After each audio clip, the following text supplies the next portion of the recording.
I always believed that family would be my biggest cheerleader, the wind beneath my wings as I tried to build something meaningful from the ground up. But in my case, they were the storm I had to fly against. Growing up in a traditional household in Michigan, success was defined by titles, degrees, and predictable careers. My parents, both retired teachers, held rigid definitions of what counted as a real job. So when I left my corporate position in marketing to start a niche online business, one that sold customized planners and productivity tools for neurodivergent entrepreneurs, they looked at me like I had announced I'd joined a cult. My dad, stoic and pragmatic, didn't say much beyond a raised eyebrow and an occasional, "Hope you know what you're doing." My mother, on the other hand, launched into a well-meaning but soul-crushing intervention within days. "We just don't want you wasting your potential," she said, her hands wringing together as though my resignation letter had personally wounded her. At first, I tried to make them understand. I showed them my prototypes, explained how traditional planners failed people like me, people with ADHD who didn't benefit from linear layouts and unrealistic goal tracking systems.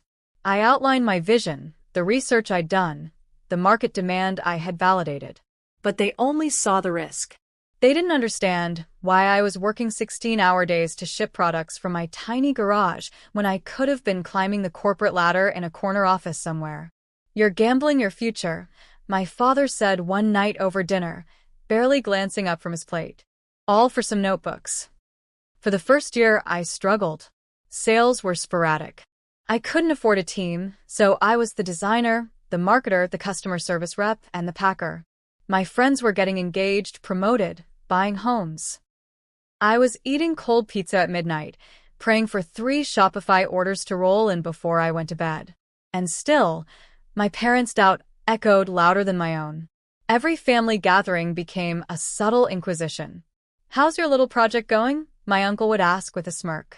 My mother would gently suggest I apply for real jobs, emailing me openings at schools or banks every few weeks.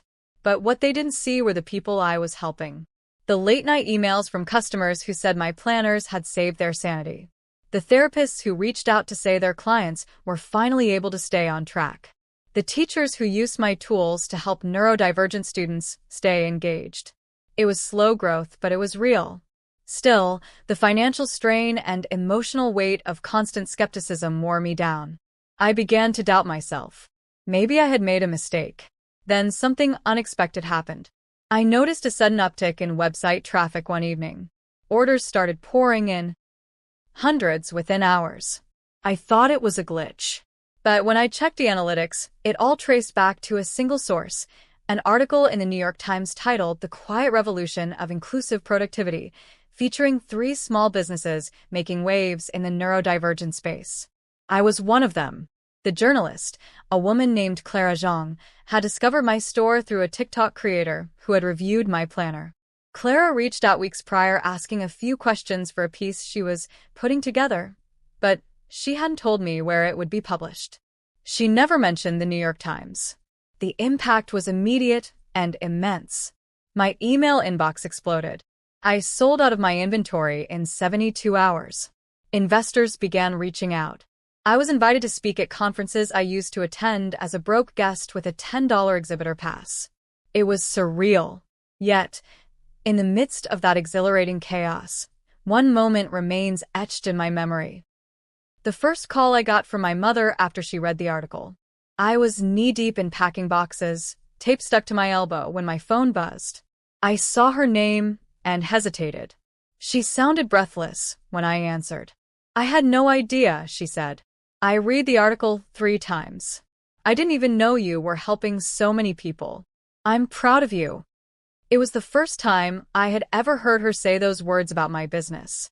It should have felt validating, maybe even healing, but instead it felt complex, like a storm of emotions that refused to settle into anything clean or celebratory. That night, I sat alone in my living room, the New York Times article open on my laptop and the inventory dashboard ticking into the red. The world had shifted around me in a matter of hours. My parents' tone had changed. Friends who once asked if I was still doing that planner thing were now asking how they could invest. I was no longer the black sheep who walked away from a guaranteed career. I was the visionary who saw something others didn't. But the funny thing was, I hadn't changed. I was still the same girl who cried on her bathroom floor the night she hit zero in her account. Still the woman who made every planner by hand for the first 8 months because she couldn't afford a manufacturer. The world saw success because the New York Times validated my work. But what they didn't see was the 1,000 days before that. Days filled with fear, self-doubt, and an unshakable belief in an idea that no one else believed in, not even my own parents. And though I appreciated their newfound support, I also knew I had built this without them. Their pride had come after the spotlight. The real pride I held came from knowing I kept going long before anyone was clapping. What followed the article's publication was a whirlwind that blurred the line between momentum and madness. Orders surged beyond anything I had prepared for. My stockroom, which was actually my garage, looked like a battlefield of packaging materials and unpaid sleep. I scrambled to find fulfillment help and upgraded to a small warehouse within 2 weeks. The business had officially evolved from solo struggle to scaled operation, but my mind was still stuck in survival mode. I didn't have time to process the transformation. Every hour brought something new: a podcast invitation, an interview request, a pitch deck from a venture capital firm wanting to meet. Yet even as these opportunities multiplied, I couldn't ignore the quiet, unfamiliar shift in my family's behavior. Suddenly, my parents wanted to understand the business. My father forwarded a legal article about small business tax strategies. My mother began telling her Bridge Club friends that her daughter had been featured in the New York Times, placing the emphasis just enough to suggest pride without acknowledging the years of doubt she had projected onto me. It wasn't lost on me that their concern and interest coincided neatly with public validation. For the longest time, they saw my efforts as childish. And now that the world saw me as an innovator, so did they. I tried not to dwell on the hypocrisy, but it lingered like a scratch you can't reach. I found myself pulling away, not out of bitterness, but preservation. I had learned, painfully, how much damage misplaced expectations could do, especially when they came from the people who raised you. There were moments when I wanted to yell, to scream at them for all the times they made me feel like a failure for not following their blueprint. But I didn't. I had grown enough to know that some validation doesn't need confrontation. It just needs distance. The truth was, despite all the attention, I was still battling internal storms. Imposter syndrome made itself at home in my head. I kept waiting for the other shoe to drop, for someone to realize I didn't belong in the circles I was now being invited into. The business was growing, but so were the stakes. What started as a passion project for people like me was now being dissected by investors and consultants, many of whom had no lived experience with neurodivergence. They wanted to scale it into something slicker, faster, more commercial. I attended meetings where people suggested removing niche language to broaden appeal or simplifying the product to cut costs. Every time, I felt like I was being asked to dilute the very soul of what I had built. Somewhere in the flurry of metrics and media, I realized I was on the verge of losing what had made my company matter in the first place: its authenticity. I had built this for people who had never felt seen. I couldn't let their voices be muted under a glossy pitch deck.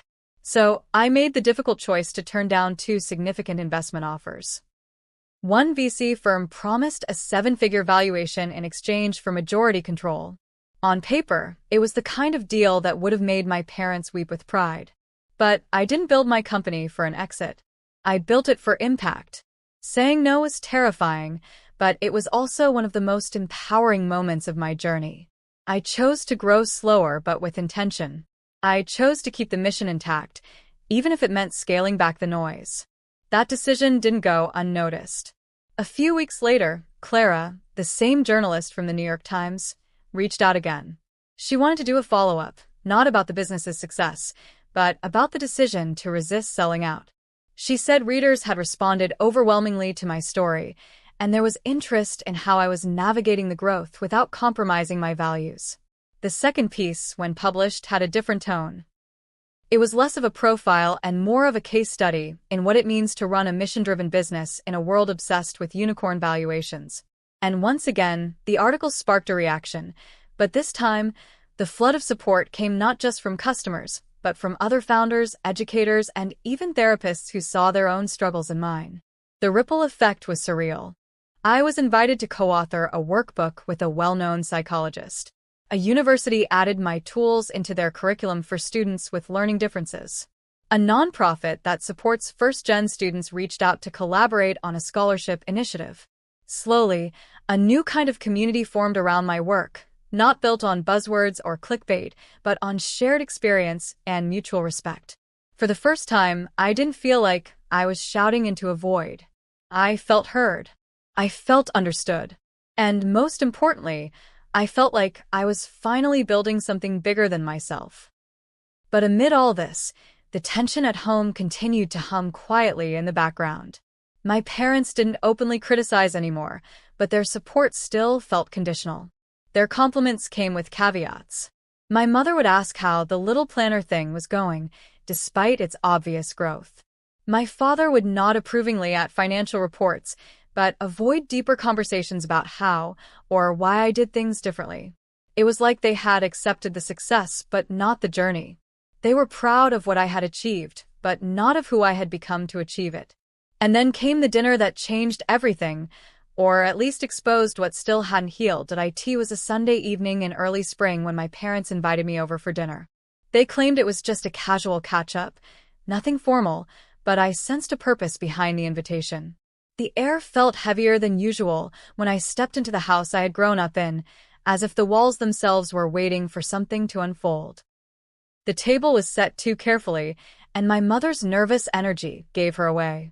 My father sat silently, as he always did when uncomfortable topics hovered nearby. As the meal progressed, small talk gave way to something more pointed. My mother brought up a distant cousin's wedding and how they had asked me to contribute a custom batch of planners as wedding favors, unpaid, of course. She framed it as an opportunity for exposure, completely disregarding the boundaries I had fought so hard to build around my work. My refusal, calm and firm, ignited a series of thinly veiled criticisms that built up like steam inside a pressure cooker. That was when it happened. My father finally broke his silence. Not with support, but with disappointment. He questioned why I had walked away from investment opportunities that could have made the business a household name. He asked why I refused to modernize my branding to make the product more mainstream. And in his words, I heard the truth. They hadn't changed. Not really. They didn't admire what I had created. They admired that other people admired it. Their support was a reflection of external validation, not internal understanding. They still didn't see me. Not the real me. Not the girl who had mapped out her first planner layout on a piece of cardboard in a freezing garage. Not the woman who had spent nights reading neurological research papers to better serve a community that even society often overlooked. They respected the headlines, not the heart. That night, I left their house with a calm that surprised me. There was no dramatic confrontation, no shouting or slammed doors. Just a quiet resignation, a realization that perhaps some relationships are meant to stay shallow to preserve peace. I had spent years chasing their approval, trying to mold my success into something they could comprehend, but it was never about them. It was never supposed to be. My worth, my work, my mission, none of it needed their endorsement to be real. I had built something not because of their faith in me, but in spite of their lack of it. And that was the most radical act of all. In the months that followed, my business continued to grow, but more importantly, it evolved into something more than a product line. It became a movement. We launched a mentorship program for aspiring neurodivergent entrepreneurs. We partnered with schools to create accessible planning tools for students with learning differences. I began speaking at conferences not as a novelty, but as a recognized voice in a larger conversation about inclusion, design, and mental health. And every time someone reached out to tell me my work had helped them feel seen, it reminded me that impact wasn't measured in headlines or revenue. It was measured in quiet moments of connection, the ones my parents had never truly understood. I kept the newspaper articles, of course, framed even, not as trophies, but as mile markers. Reminders of where the world began to notice what I had always known deep inside. That what I was building mattered. That the people I was building it for mattered. And that sometimes the most revolutionary thing you can do is believe in yourself long before anyone else does. I no longer sought my parents' approval, and with that release came something unexpected. Peace. Peace in knowing that I didn't need to be louder or smaller or simpler to be accepted.